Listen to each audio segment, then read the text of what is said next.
En esta mañana iniciamos un breve estudio acerca de la vida de Saúl, el primer rey de Israel. Y decíamos que él era un ejemplo de cómo, teniendo muchísimas buenas condiciones, podemos alejarnos de Dios a través de actitudes y acciones que decidimos tomar en determinados momentos y no darnos cuenta que nos estamos deslizando. Saúl era un hombre con muchas cualidades, capacitado por Dios para realizar la labor que le había sido encomendada, y sin embargo termina de una manera triste y deprimente hasta que oye la sentencia de parte de Dios: desechado. ¿Cómo llegó hasta ahí? Bueno, esta mañana veíamos los primeros dos pasos de su descenso hacia abajo. Él fue impaciente en un momento determinado y él fue pragmático más adelante. Así que varios años habían pasado ya de estos eventos que estudiamos en esta mañana y llegamos así al capítulo 15 del primer libro de Samuel. Para este entonces su reinado se había establecido, obteniendo victoria sobre sus enemigos e inspirando respeto. Fue en ese momento cuando Dios le envió una segunda prueba. Leemos en los primeros 3 versículos del capítulo 15 de Primera de Samuel. Samuel dijo a Saúl: el Señor me envió a que te ungiera por rey sobre su pueblo, sobre Israel. Ahora pues está atento a las palabras del Señor. Así dice el Señor de los ejércitos: yo castigaré a Amalec por lo que hizo a Israel cuando se puso contra él en el camino mientras subía de Egipto. Ve ahora y ataca a Amalec y destruye por completo todo lo que tiene, y no te apiades de él. Antes bien, da muerte tanto a hombres como a mujeres, a niños como a niños de pecho, a bueyes como a ovejas, a caballos como asnos. Cuando leemos esta orden, nos sorprendemos. ¡Qué orden tan fuerte! Dios le ordena atacar a Amalec y destruirlo por completo. Así que inmediatamente nos asaltan 2 preguntas. ¿Quiénes eran esta gente, los amalecitas? ¿Y por qué Dios da una orden tan severa? Bueno, en primer lugar, los amalecitas eran una tribu nómada que se movía desde el sur de Palestina hasta la península de Sinaí. Y cuando 500 años atrás el pueblo de Israel había sido sacado de Egipto por Dios después de haber cruzado el Mar Rojo, y ellos, en lugar de dirigirse hacia el norte, a la tierra prometida, se dirigieron hacia el sur porque Dios los quería llevar a Sinaí. Ellos tuvieron ahí su primera guerra, porque estos amalecitas vinieron en contra de ellos. No sé cuántos se recuerdan el relato de que Moisés estaba en un monte viendo la batalla y él subía la vara y los israelitas prevalecían. Él bajaba la vara y prevalecían los amalecitas. Así que 2 siervos de Dios se pusieron agarrándole las manos hasta que la victoria fue obtenida. Por otro lado, la orden de exterminarlos por completo a los amalecitas, en un sentido no era una nueva orden. Era la misma orden que Dios les había dado a ellos para con los habitantes de Canaán cuando llegaran. Y aunque no tenemos el tiempo para abundar, podemos mencionar al menos 3 razones por las que Dios da una orden tan fuerte, por lo menos con los habitantes de Canaán. Había una razón preventiva. Dios quería evitar que ellos arroparan con sus ídolos al pueblo de Israel. Un poco de levadura leuda toda la masa. Había una razón pedagógica. Estas naciones estaban siendo destruidas precisamente por su pecado y Dios quería traer esa enseñanza al pueblo de Israel. Pero había una razón judicial. Es decir, Dios estaba juzgando el pecado de los cananeos, que dice la Biblia que ya había llegado a su colmo la maldad. La razón por la que los judíos tuvieron 400 años en Egipto es porque todavía no había llegado al colmo. En otras palabras, la paciencia de Dios todavía estaba extendida hacia los cananeos. Pero 400 años después Dios dijo: no más. Sacó al pueblo de Israel y al tiempo que le cumplía las promesas a Israel, al mismo tiempo juzgaba el pecado de los cananeos. En el caso particular que nos ocupa, el de los amalecitas, la razón principal era una razón judicial. Ya en el libro de Éxodo, luego de esa guerra, se registra lo siguiente, en 17, 14 y 16 de Éxodo.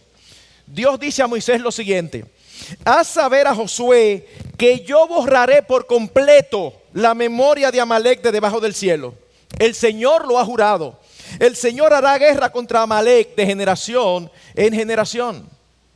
Y estando ya a punto de entrar a la tierra prometida, en el libro de Deuteronomio, cuando estaban en las llanuras de Moab, que la ley le es repetida a la nueva generación, capítulo 25 de Deuteronomio, versículos 17 al 19, leemos lo siguiente: acuérdate de lo que te hizo Amalek en el camino cuando saliste de Egipto, cómo te salió al encuentro en el camino y atacó entre los tuyos a todos los agotados en la retaguardia cuando tú estabas fatigado y cansado. Eso es Dios que está hablando.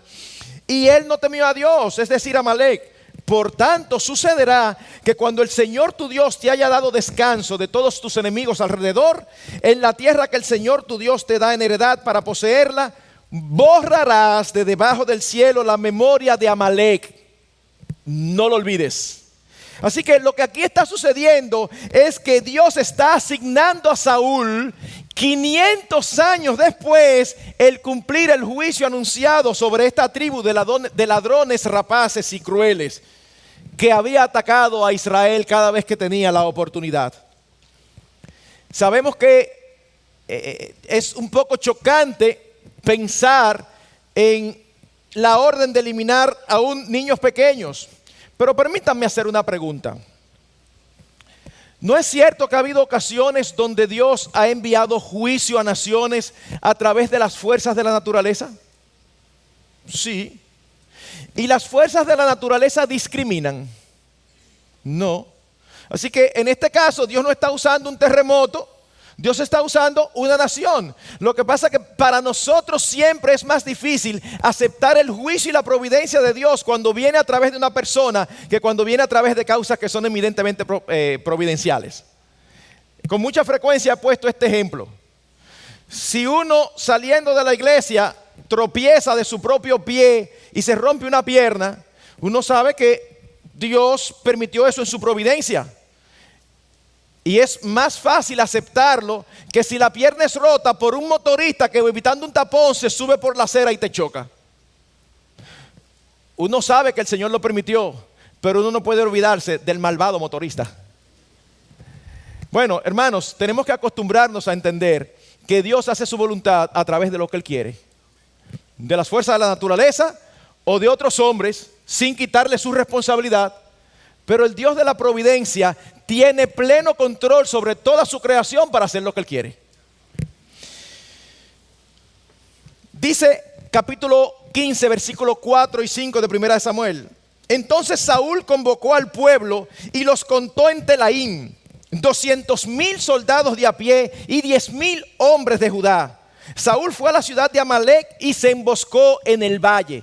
Saúl responde inmediatamente y esta respuesta rápida y dispuesta nos impide sospechar de la pecaminosa decisión que luego iba a tomar.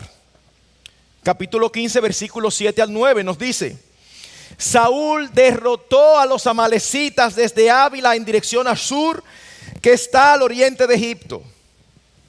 Capturó vivo a Agag, rey de los amalecitas, y destruyó por completo a todo el pueblo a filo de espada. Pero Saúl y el pueblo perdonaron a Agag y a lo mejor de las ovejas, de los bueyes, de los animales engordados, de los corderos y de todo lo bueno, y no lo quisieron destruir por completo. Pero todo lo despreciable y sin valor lo destruyeron totalmente. Así que aquí vemos a Saúl otra vez tomando malas decisiones, pecando. Y podemos describir su pecado en esta ocasión como obediencia incompleta. Obediencia incompleta. Dios había dicho claramente: destruye todo y no te apiades. Pero Saúl y el pueblo perdonaron a Agag y a lo mejor de las ovejas, mas todo lo que era vil y despreciable lo destruyeron. En otras palabras, Saúl obedeció parcialmente. Él se atribuyó una prerrogativa que no le correspondía. Él se creyó en el derecho de decidir qué aspecto del mandato de Dios obedecer y cuál se podía hacer de otra manera. Ellos pusieron su entendimiento y su razonamiento por encima de la voluntad de Dios. Obedecieron lo que ellos entendieron que era razonable. Pero ven acá, es lógico destruir lo vil y lo despreciable. ¿Pero por qué destruir lo bueno? ¿Ustedes saben por qué? Por una sencilla razón, pero absoluta. Porque Dios lo dijo. Pero Señor, ¿y por qué si eso no? ¿Qué dice Dios? Que no, pues no lo racionalices. No. Cuando el hombre antepone su entendimiento de los porqués de los mandatos de Dios antes de obedecer, está perdido. ¿Por qué razón? Porque está poniendo en duda la sabiduría del Dios al mismo tiempo que está asumiendo que es más sabio que el mismo Rey de los cielos. Hermanos, pensar que tenemos la capacidad de discernir qué es sabio obedecer y qué no, es un gran desconocimiento de las limitaciones de nuestra propia naturaleza caída. Permítame darles un ejemplo de estas limitaciones que tú y yo tenemos al igual que Saúl. En el capítulo anterior, Saúl estuvo a punto de matar a su hijo Jonatán. ¿Ustedes saben por qué? Porque a Saúl se le ocurrió una idea y para que el pueblo se animara contra los filisteos, los puso a todos bajo juramento, que nadie probara bocado hasta que no acabaran con los filisteos. ¿Qué pasó? En un momento determinado que están persiguiendo a los filisteos, su hijo Jonatán con sus hombres llegan a un campo donde encuentran varios panales de miel. Imagínense, el día entero batallando sin comer nada. Así que dice que él tomó la punta de su lanza, cogió miel, se la llevó a la boca y dice la Biblia que sus ojos fueron abiertos. ¿Usted ha visto cuando usted está cansado que ni ve ni entiende? Dice, fue como que se me aclararon los ojos. Pero Saúl se enteró y empezó a investigar qué era lo que había pasado. Y cuando se enteró que era su hijo, dijo, no importa que sea mi hijo, yo hice un juramento y lo voy a cumplir. Pero un juramento insensato. Jonatán no fue muerto por su padre porque el pueblo lo impidió. Oh, y ahora resulta que un hombre que no es ni ente ni pariente de él lo quiere salvar cuando Dios le dice, llévatelo. ¿Ven? Esa dicotomía, esa incoherencia. Hermanos, así somos. El único que es siempre consistente y coherente es Dios. Por eso es que vale la pena obedecerlo a Él.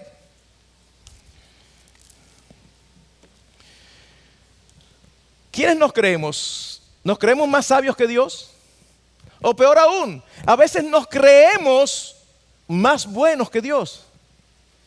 Hermanos, eso es ridículo. Dios dice tal cosa. Ay, no, pero es que a mí me da pena. Pero Dios dice eso. Es imposible que seamos más buenos que Dios. Nos conviene obedecer. Hermanos, esa dicotomía es precisamente una manifestación de la falsa religión. ¿Ustedes recuerdan lo que hacían los fariseos? El Señor Jesucristo los acusó de colar el mosquito y tragarse el camello. La figura es tomada de que cuando ellos bebían vino, ellos lo hacían con los dientes cerrados porque a veces le caían unos mosquitos o mimes al vino. Y era muy fácil, entonces como eso era lo considerado impuro, para ellos asegurarse de no cometer una impureza, ellos tenían esa práctica. Sin embargo, cuando deciden matar por envidia a un inocente como el Señor Jesucristo, ellos mienten, engañan, complotan. Pero eso sí, ellos no querían entrar en el pretorio, es decir, el lugar donde estaba el gobernador, para no contaminarse y poder comer la Pascua. En otras palabras, engaña, roba, mata. Pero tú estás muy tranquilito aquí para participar de la cena del Señor. Haciendo un símil. Hermanos, no somos nosotros capaces de decidir qué obedecer y qué no.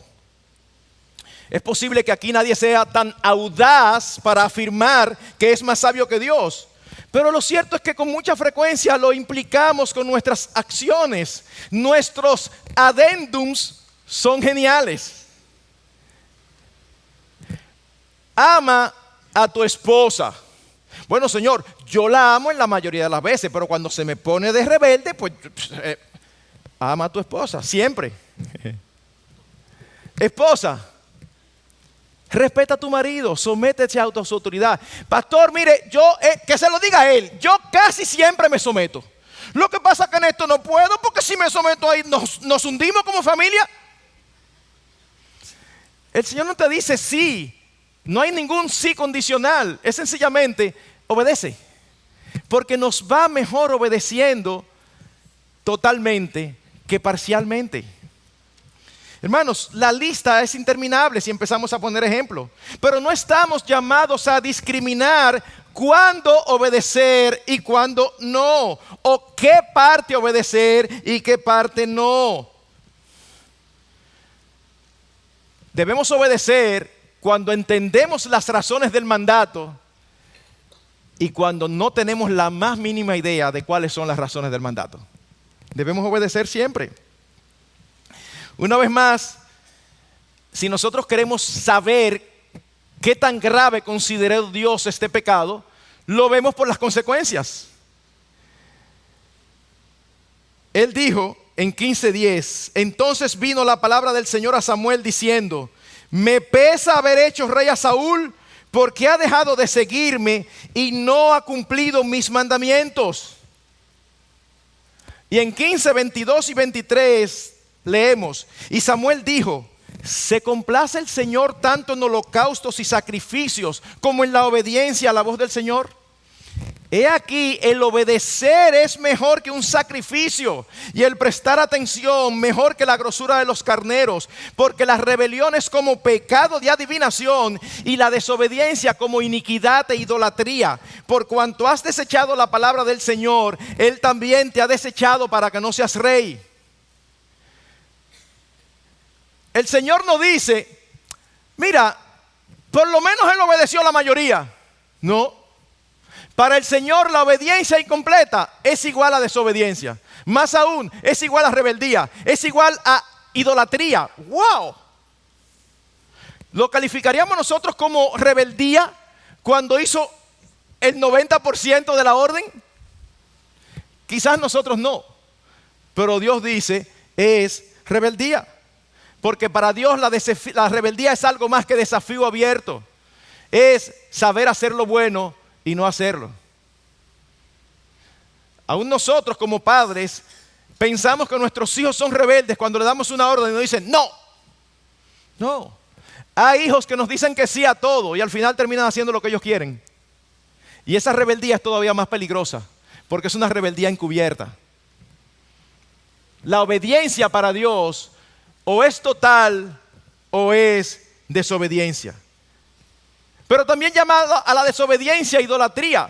¿Y en qué sentido? Bueno, mis hermanos, en que muestra que servimos a otro Dios que no es el Dios de los cielos.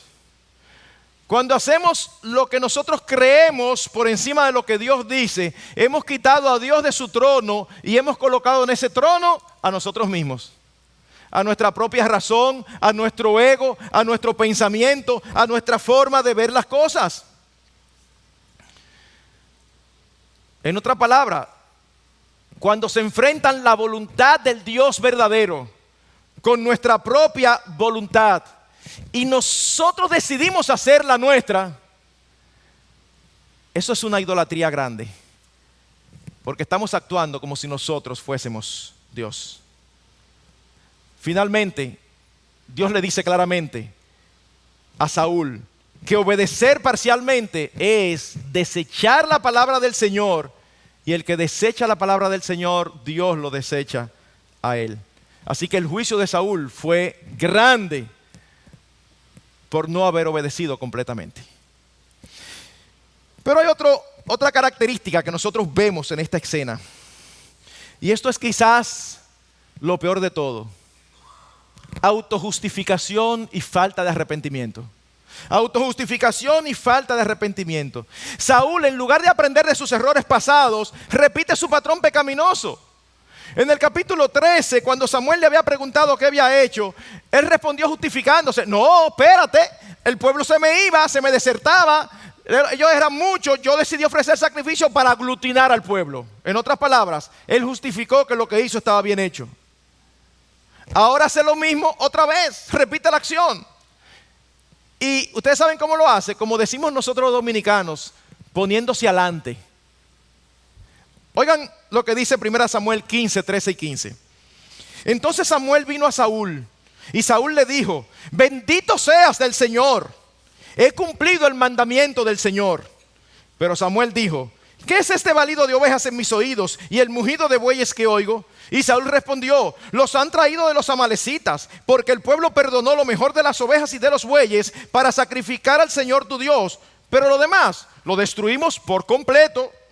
Esa palabra es importante, me dijeron que fuera completo. Yo hice completo la parte que yo decidí. Entonces, si es una parte, ya no es completo. Wow, Samuel se acerca y Saúl no lo deja ni hablar. Ustedes han visto a esos hermanos que tienen situaciones dificultosas de pecado, y tú te acercas y ellos siempre están: varón, Dios lo bendiga, amén, el Señor esto, aquello. Ellos tiran adelante siempre. Estamos súper bien. Oh, Saúl ve, y antes de que Samuel hable: bendito seas del Señor. Estamos en la misma página.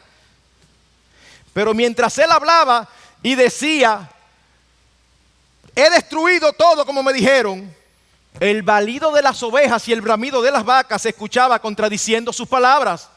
Saúl decía sí y los animales decían no.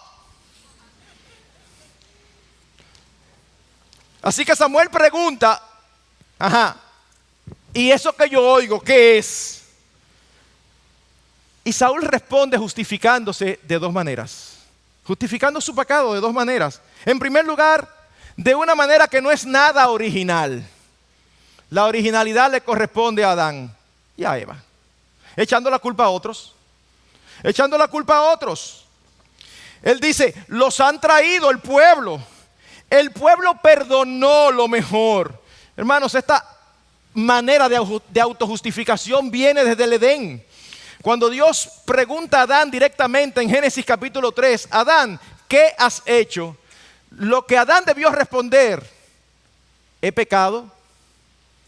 Pero él no respondió pecado. Él respondió: la mujer que tú me diste me dio a comer. En otras palabras, aquí hemos pecado todito. Hasta tú, por darme una mujer que no es lo suficientemente sabia para decirme: mi amor, no comamos de esto. Y cuando Dios se dirige a la mujer dice: no, fue que la serpiente me engañó. Y el relato termina ahí. Yo supongo que la serpiente se habrá quedado buscando a quién se lo pegaba. Pero es una tendencia naturalmente pecaminosa que traemos desde nacimiento, de echar la culpa a los demás. Yo recuerdo una vez, esa escena a mí me ilustró esta verdad de una manera tan clara. Recuerdo una vez en medio de una casa, un niño como de 5 o 6 años que ya le habían dicho que dejara de estar correteando. Y yo fui testigo de esta escena. Él venía correteando y los amiguitos detrás. Ustedes saben cuando uno está disfrutando algo. Eso se ve. Miren, él venía correteando y era así esa cara como: este juego sí está bueno, así. Y entonces el papá lo para y dice: fulanito, yo te dije que no corriera. Y él se para así en seco. Y entonces pone una cara y dice: es que ellos me están correteando. Hermano, eso de nacimiento, eso de chiquito. O sea, tú lo estás disfrutando. Cuando te llama la atención, es como una barbaridad. Si ellos no me estuvieran correteando, tú lo estás disfrutando muchísimo. Pues esto es lo que Saúl hace, y eso es lo que tú y yo hacemos muchas veces. Pasa que en la iglesia tal cosa. Lo que pasa que en mi familia esto. Lo que pasa que papá, lo que pasa que mamá, lo que pasa que mi hermano, lo que pasa que los profesores. Siempre algo que pasa, pero nunca pasa nada conmigo. Siempre pasa algo con los otros. Y esto es tan extendido que es por eso que hoy, para culpar a alguien, eso es toda una proeza.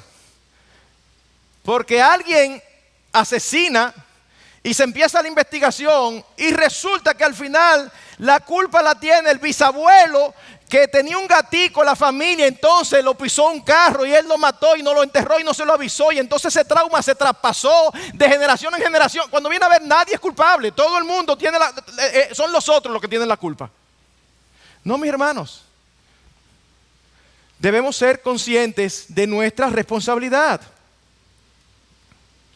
Saúl era el rey, Saúl era la autoridad y por tanto era responsable de hacer cumplir la orden divina. Como alguien dijo, fue innoble, bajo e impropio de la realeza el echarle la culpa al pueblo, y era una excusa inadmisible. Pero él no solamente atribuyó responsabilidad a otros, él se autojustificó atribuyéndose motivaciones piadosas y santas. No, espérate, no fue así por así, yo lo pensé bien. Eso fue para sacrificar al Señor tu Dios. En otras palabras, yo desobedezco, pero fue para agradar al Señor. Hermanos, déjenme decir esto.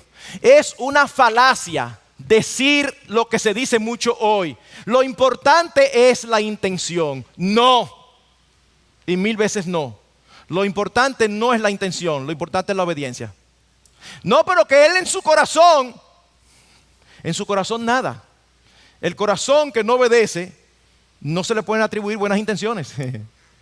Lo importante es la obediencia. Sí, suena bien esta expresión de lo importante es la intención, pero no es verdadera.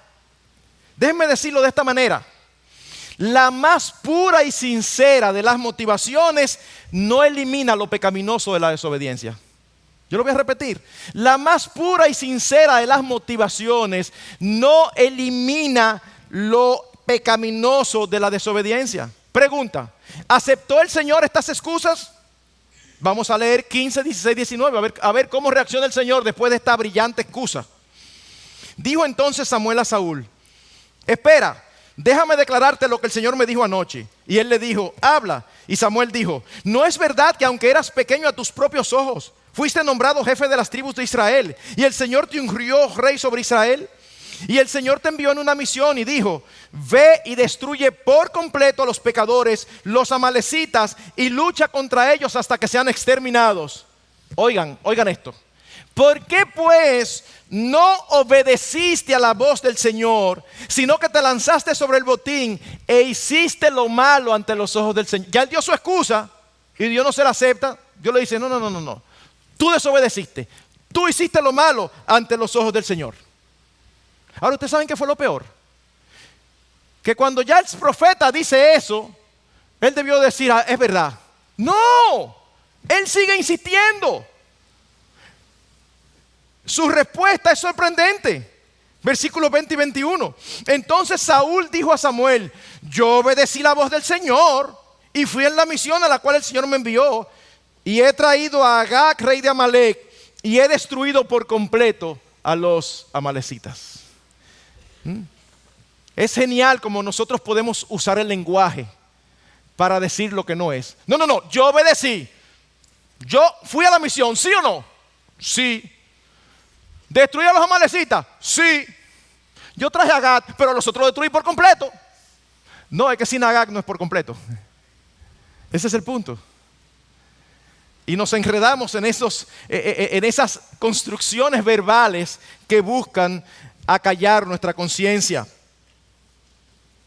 Dios dice, Saúl, no oíste mi voz, hiciste lo malo. Y Saúl insiste, a Dios, no Señor, no fue así, yo obedecí. Este es el colmo de la insensatez. No solo se justifica, sino que consecuentemente se rehúsa a arrepentirse.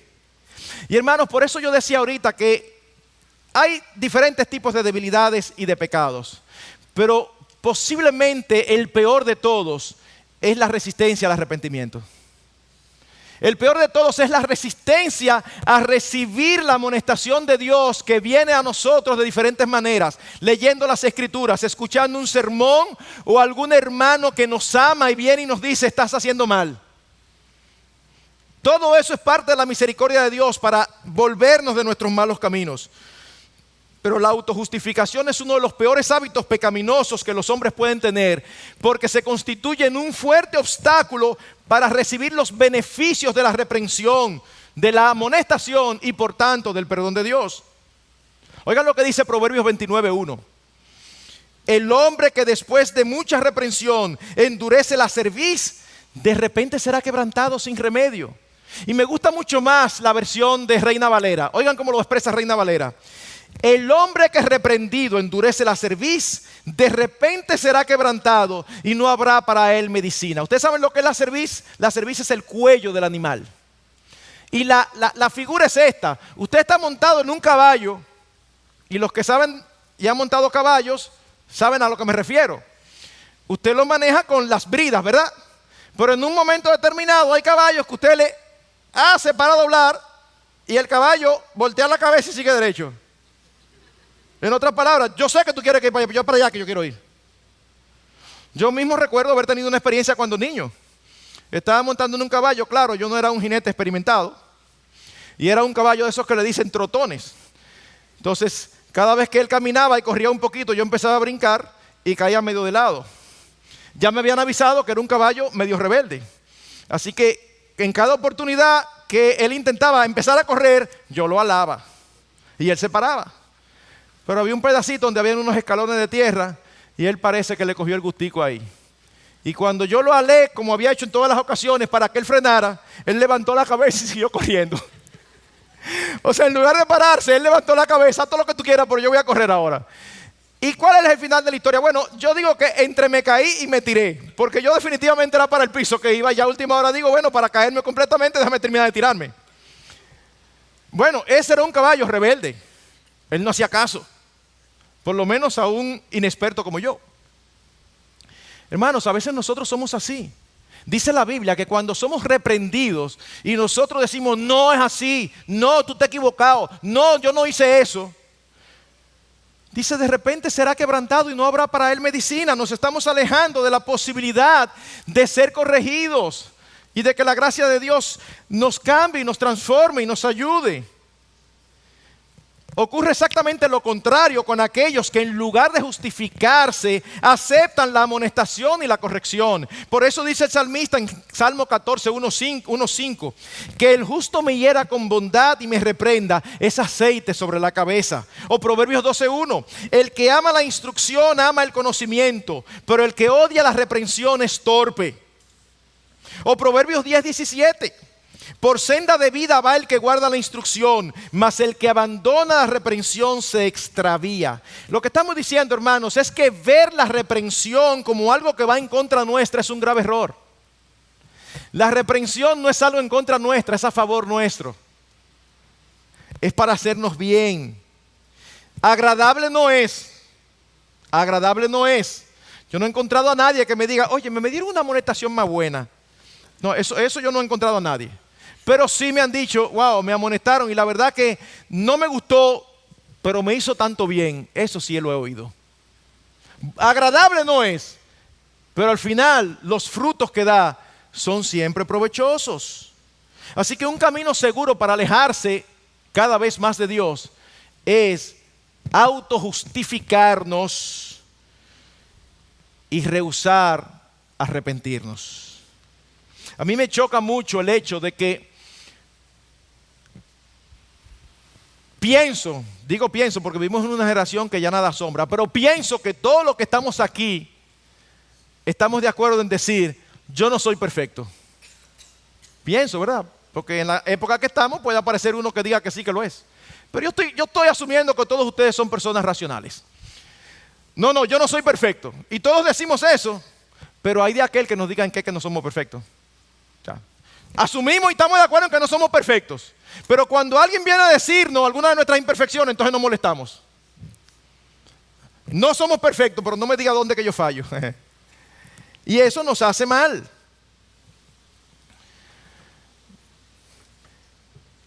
Hermanos, Samuel derriba los argumentos de Saúl, afirmando que Dios se agrada más en la obediencia que en los sacrificios. Ahora, ¿qué tú prefieres? Vamos a ser honestos. ¿Qué tú prefieres?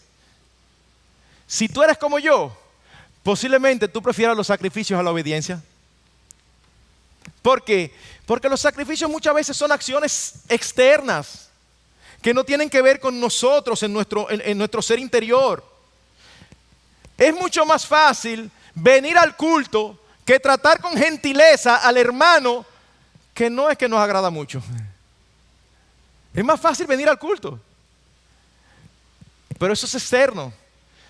Tú tienes que hablar a tu alma para tú tratar a ese hermano como Cristo te manda que lo trates. Con gentileza, con amor, haciéndole bien. Es mucho más fácil asistir a la iglesia que modificar nuestros hábitos pecaminosos. Pero hermanos, la religión que no es interna, que no busca agradar a Dios, que no es de corazón, no es verdadera. Miren lo que dice alguien que tenía experiencia amplia en esto. El rey David pecó de una manera escandalosa. Sin embargo, se arrepintió. Y él escribió 2 salmos que son llamados salmos penitenciales o salmos de arrepentimiento. Salmo 32 y Salmo 51. Oigan lo que David dice de su corazón en el Salmo 51, versículos 16 y 17. Porque no te deleitas en sacrificio, de lo contrario yo lo ofrecería. No te agrada el holocausto. Los sacrificios de Dios son el espíritu contrito. Al corazón contrito y humillado no despreciarás tú, oh Dios. No, no es que pequé y ahora tú vienes y traes un sacrificio para compensar. No, es que pequé y tu corazón se duele y tú dices, sí Señor, pequé, metí la pata hondamente, perdóname, ten misericordia de mí. Esa es una señal de un verdadero creyente. Una señal de un falso profesante es que da todos los argumentos del mundo para no aceptar que ha pecado cuando realmente lo ha hecho. Samuel termina dando el veredicto de parte de Dios en 15, 24 y 25. Y dice lo siguiente: por cuanto tú desechaste la palabra del Señor, Él también te ha desechado para que no seas rey. ¿Y qué hace Saúl entonces cuando escucha esto? Él reconoce su pecado con su boca y manifiesta un arrepentimiento que no parece genuino. Pastor, es que es el problema de nosotros los evangélicos, que es que siempre estamos juzgando las cosas. Bueno, mis hermanos, los frutos dicen qué tipo de árbol es. ¿Por qué decimos que su arrepentimiento no parece genuino? Al menos por 3 razones. 3 razones que son muy obvias. En primer lugar, por la reacción de Samuel que no parece aceptarlo. Él le dice a Samuel, es verdad, yo he pecado, lo reconozco. 15:26. Pero Samuel respondió a Saúl, no volveré contigo porque has desechado la palabra del Señor y el Señor te ha desechado para que no seas rey sobre Israel. Hermanos, Saúl acaba de decir con su boca, yo he pecado y perdona mi pecado con su boca. Pero Samuel no le responde nada al respecto, sino que le repite otra vez, no tenemos nada que hablar, Dios te desechó. Wow, qué diferencia con David, con el adúltero, con el asesino, que cuando Natán viene donde él y le dice, tú has pecado, él dice, he pecado gravemente, tienes razón, perdóname Señor. Y Natán le dice, tu pecado ha sido perdonado. Wow, asesinato y adulterio, perdonado. Obediencia incompleta, no perdonado. ¿Por qué? Porque de uno hubo arrepentimiento genuino, del otro no. Pero una segunda razón para darnos cuenta de que era un falso arrepentimiento es que él se mostró más preocupado por su reputación que por la gloria de Dios. Hermanos, cuando nosotros reconocemos nuestro pecado, nos embarga una sensación de tristeza, de vergüenza, de pesar por haber sido capaces de ofender el nombre del glorioso Dios que lo que ha hecho a nosotros es bien. Pero oigan lo que dice Saúl, en 15:30. He pecado, pero te ruego que me honres ahora delante de los ancianos de mi pueblo y delante de Israel, y que regreses conmigo para que yo adore al Señor tu Dios. ¡Wow! Increíble. Yo he pecado, reconozco, pero no diga nada. Vete conmigo para que el pueblo... ¿Qué pasó? Tú estás preocupado por lo que los demás van a pensar de ti. Tú estás preocupado por tu reputación, porque los demás no sepan que tú pecaste. ¡Wow! Su actitud mostraba los deseos corruptos de su corazón. Qué diferente a Moisés, que luego de la victoria sobre el mismo enemigo, sobre los amalecitas, en Éxodo se dice que edificó Moisés un altar y le puso por nombre: el Señor es mi estandarte, reconociendo así y dando gloria a Dios. Dos casos totalmente diferentes. Una cosa es decir, he pecado porque vemos la maldad de nuestro pecado, y otra muy diferente, decir, he pecado porque estamos tratando de evitar las consecuencias del pecado. O creemos que el he pecado de Saúl es igual al he pecado del hijo pródigo. Padre, he pecado contra el cielo y contra ti. Ya no soy digno de ser llamado tu hijo. Hazme como uno de tus jornaleros. Yo pequé, haz lo que tú quieras conmigo. Yo pequé, pero hónrame delante del pueblo. Dos casos totalmente diferentes. Totalmente diferentes. El verdadero arrepentimiento nos hace mirar hacia Dios. El falso arrepentimiento mira hacia nosotros mismos. Pero hay una tercera razón también muy evidente. Las dos anteriores ya serían suficientes. Pero la tercera razón es la historia subsiguiente. Cuando una persona reconoce su pecado, se arrepiente, eso queda en el pasado y la persona se acerca más al Señor. Sin embargo, ya en el capítulo 16, cuando Dios le dice a Samuel: Samuel, levántate y ve a Belén, que yo te voy a decir quién es que va a sustituir a Saúl. Oigan lo que Samuel dice. Samuel dice: Señor, ¿y cómo puedo ir?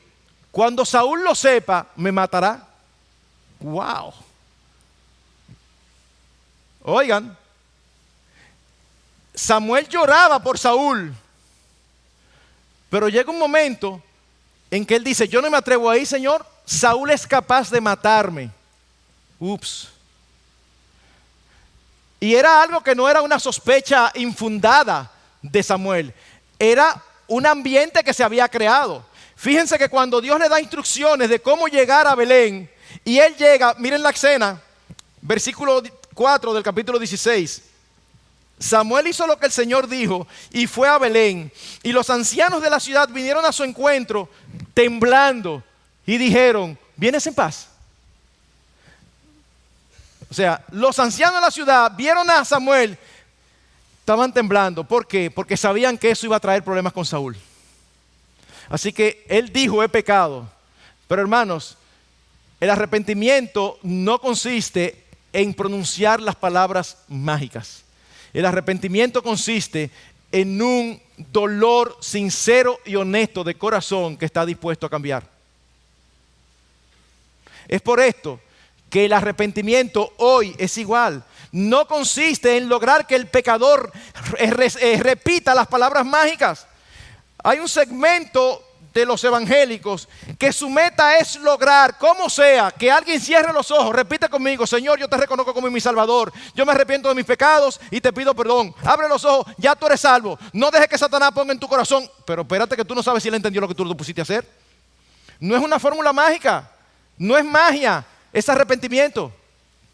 Y para el arrepentimiento tiene que haber un entendimiento del evangelio. Y para que haya un entendimiento del evangelio, la gracia de Dios tiene que haber venido y abierto los ojos espirituales para que veamos. Pero hay una tercera decisión o característica, aparte de las que hemos visto, y es temor a los hombres. Temor a los hombres. Cuando ya no le queda alternativa, porque está puesto contra la pared por el profeta, Saúl confiesa: en verdad te he quebrantado el mandamiento del Señor y tus palabras. Y oigan lo que dice en 15:24: porque temí al pueblo y escuché su voz. Está reconociendo, no deja de echar todavía la culpa al pueblo, pero al mismo tiempo está avanzando un poco y admitiendo que él tuvo temor. Y más que un temor a una reacción agresiva, más bien parece temor a perder la aprobación del pueblo o su popularidad, porque esto concuerda más con lo que hemos estado viendo hasta ahora. Y hermanos, por insensato que parezca, muchas veces estamos más preocupados por la aprobación de los hombres que por la aprobación de Dios. Y esto es una insensatez. El apóstol Pablo era muy claro con esto. ¿Ustedes recuerdan lo que dijo el apóstol Pablo en Gálatas capítulo 1, versículo 10? Dice Pablo, porque ¿busco ahora el favor de los hombres o el de Dios? ¿O me esfuerzo por agradar a los hombres? Si yo todavía estuviera tratando de agradar a los hombres, no sería siervo de Cristo. Hermanos, de verdad, de la forma en que el mismo Señor Jesucristo planteó las cosas, es imposible que nosotros agrademos a todos los hombres. Cuando agradamos a todos los hombres, es porque nos ha faltado verdad en nuestras palabras. Cuando desagradamos a todos los hombres, es porque nos ha faltado gracia en nuestro trato con ellos.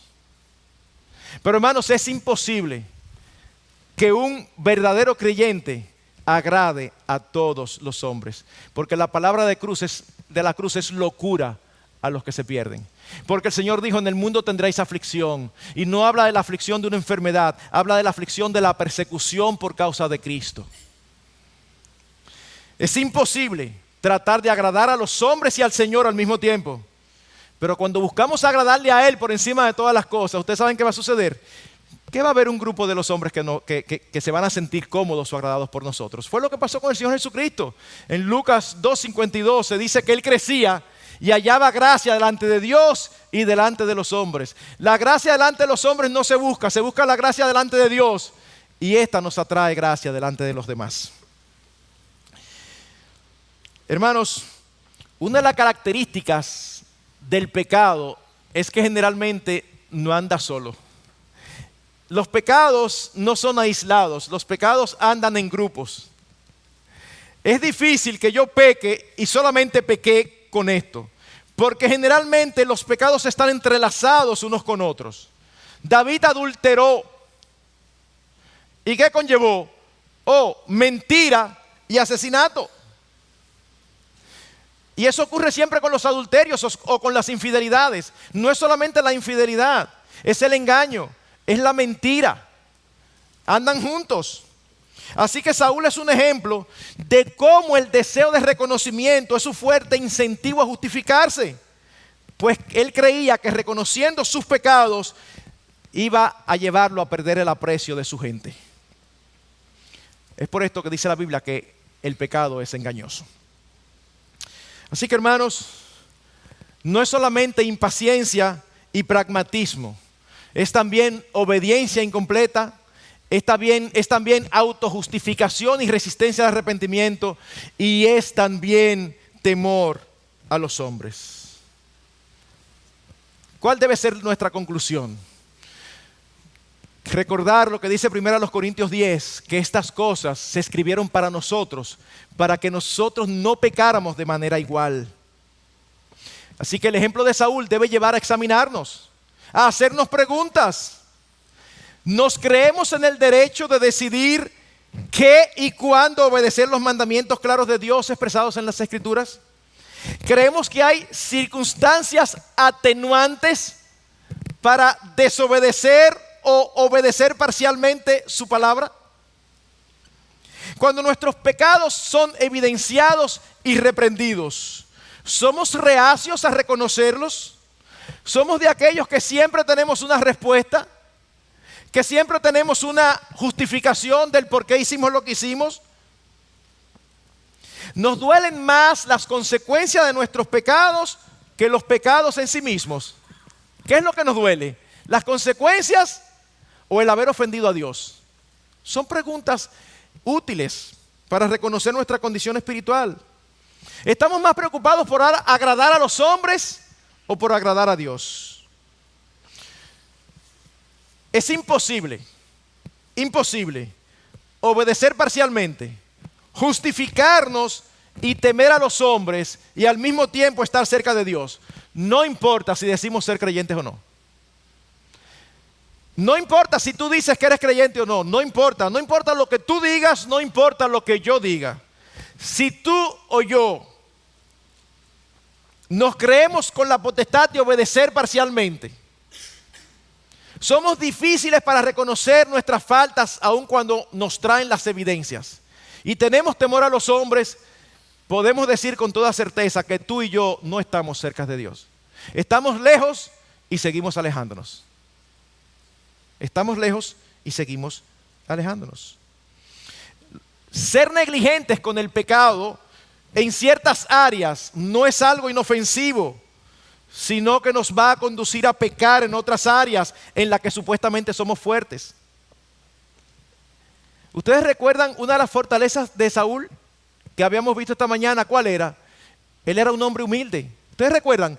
4 situaciones, no una, no 2, no 3, 4 situaciones diferentes en apenas 3 capítulos que mostraban claramente que era un hombre humilde. ¿Y qué tenemos aquí? Se convirtió en un hombre orgulloso. Porque cuando tú no eres cuidadoso con ciertos pecados, estás abriendo la puerta a unos pecados que ni siquiera son parte de tu personalidad o de tu carácter. Es como que un pecado abre la puerta a los demás. En lo adelante, vemos a un hombre desechado por Dios, alejándose cada vez más de Él, inquieto de espíritu por el resto de sus días, falta de paz interior, temeroso, envidioso, dominado por sus emociones. Y todo eso no surgió de la noche a la mañana. Todo eso inició años atrás, cuando tomó decisiones incorrectas y acciones pecaminosas y rehusó arrepentirse de ellas. El pecado no es un juego. Hermanos, el pecado no es un juego. Y después de Dios, lo que más debemos temer en nuestras vidas es al pecado. Pero aquí está lo glorioso. El Señor Jesucristo vino a salvarnos. No solo de la condenación de nuestros pecados, Él vino a salvarnos de su poder. Es por eso, mis hermanos, y esto es algo importante en la época en que vivimos. Ustedes no se imaginan la cantidad de veces que uno como pastor lidia con personas que dicen ser creyentes y uno los oye diciendo: pastor, es que yo no puedo resistir este sentimiento. Sí, tú puedes y yo también. Si somos cristianos, tú puedes y yo también, porque Dios nos dio su espíritu y nos dio una nueva naturaleza y nos dio su palabra y nos dio su gracia para que nosotros estemos capacitados para servirle y obedecerle. Yo solamente tengo 2 opciones: o te creo a ti que tú no puedes, o le creo a la Biblia que dice que no hay ninguna situación que venga a nuestras vidas que nosotros no seamos capaces de sobrepasar, porque Dios no lo va a permitir. Sí, puede ser que haya áreas en tu vida que tú y yo no podamos, pero por la palabra de Dios sabemos que nunca van a llegar a nuestras vidas porque Dios no lo va a permitir. Esa es la promesa de 1 Corintios 10:13. Él no os dejará ser tentados más de los que podéis resistir, sino que dará juntamente con la tentación la salida para que podáis soportar. Nuestro Dios es un Dios de esperanza. Nuestro Dios es un Dios fiel. Nuestro Dios es un Dios que cumple siempre indefectiblemente sus promesas. Y uno de los textos que describen la obra del Señor a nuestro favor, y que es uno de mis favoritos, se encuentra en 2 a los Corintios capítulo 15, versículo 5. Dice: y por todos murió, para que los que viven ya no vivan para sí, sino para aquel que murió y resucitó por ellos. ¿Qué es lo que distingue a una persona que no es cristiano? Que vive para sí. Lo importante es lo que él quiere, lo que él piensa, su punto de vista, sus gustos, sus deseos, Eso es lo importante. Dios viene a nuestras vidas, nos libra de la condenación de nuestros pecados, pero nos libra de la esclavitud a nuestros pecados. Y como he dicho en otras ocasiones, Dios por su Espíritu nos libra de nuestra propia personalidad. Porque hay personas que les encanta decir: es que yo no soy así. Esto no se trata de cómo tú y yo seamos. Esto se trata de que Dios nos dio una nueva naturaleza para que nosotros amoldemos nuestra personalidad al carácter bendito de nuestro Señor Jesucristo. Él nos predestinó desde antes de la fundación del mundo para hacernos semejantes a su Hijo. Eso es lo que dice Romanos 8, 28 y 29. Conocemos muy bien el 28. Todas las cosas ayudan a bien a los que aman a Dios. Pero lo que ayuda bien y el mejor bien es que nosotros seamos conformados a la imagen de Jesucristo. Pastor, pero a mí me va mal en todo. Yo no sé cómo ese versículo 28 se aplica en mi vida. Bueno, quizás tú no lo sabes porque se te ha olvidado leer el 29. Todas esas aflicciones, todas esas dificultades que parecen contradecir el 28, cuando tú lees el 29 te das cuenta que es lo que está pasando, que el Señor está trabajando contigo, cortándote, podándote para hacerte conforme a la imagen de Jesucristo. Y no hay nada mejor sobre la faz de la tierra que seamos hechos conformes a Jesucristo.